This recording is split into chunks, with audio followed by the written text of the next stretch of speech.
Hi, my name is Brynn. While it's important that you bring your pet in for a professional exam with your vet at least once a year, you can keep track of your pet's health in between visits by getting to know what's normal and what's not about your individual pet. You can do this by performing an at-home physical exam.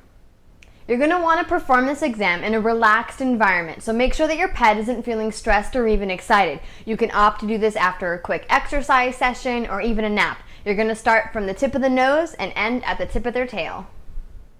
First, check the nose for debris and take note of whether it is wet or dry. Your pet's nose will not always be wet. It can typically vary from moist to dry throughout the day depending on your pet's body temperature, activity level, and even hydration. Next, we're going to move to the eyes. Take a look to see whether there is abnormal eye discharge. Again, you will likely know what's normal for your pet. For instance, if your cat or dog never gets eye discharge and suddenly has it, it's a sign that there could be a problem. Next, we're going to check whether your pet's pupils are symmetrical and look at the whites of their eyes. Red sclera, which is the part of the eye that is normally white, could mean inflammation of the eyes. If your pet is not accustomed to having his or her mouth opened, slowly acclimate them with facial massages so that you can eventually check their mouth, gums, and teeth. When you can, check inside their mouth for lesions, swelling, and bad breath. Their gums should be pink, their teeth free of tartar and plaque, their tongue clear, and the roof of their mouth clean and free from debris. Next, check the jawline to see if it feels normal. Check the ears for debris, odor, and cleanliness.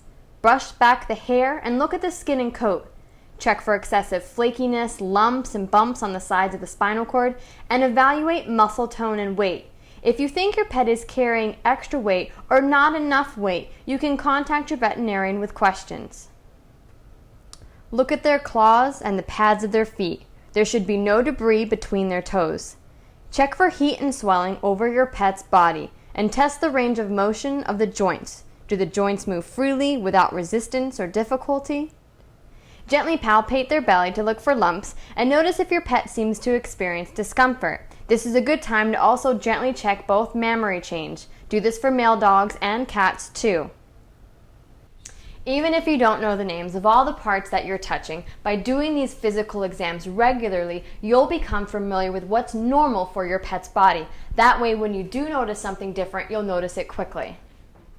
If you notice in your home exam a lump, bump, wart, or some other growth on your pet, but you don't think it warrants an immediate trip to the vet, it's a good idea to start a body chart for your pet. Simply draw out your pet's diagram and note exactly where you found the growth. Include in that the date that you found it, the size of the growth, and then monitor its progress until your next trip to the vet.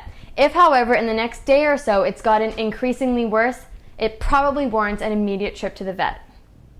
Remember, in order to know what's abnormal with your pet, you have to know what's normal first. So doing these physical at-home exams regularly are a great and effective way to keep a close eye on your pet's health. If you have any questions or concerns, feel free to contact your veterinarian, and thank you so much for watching.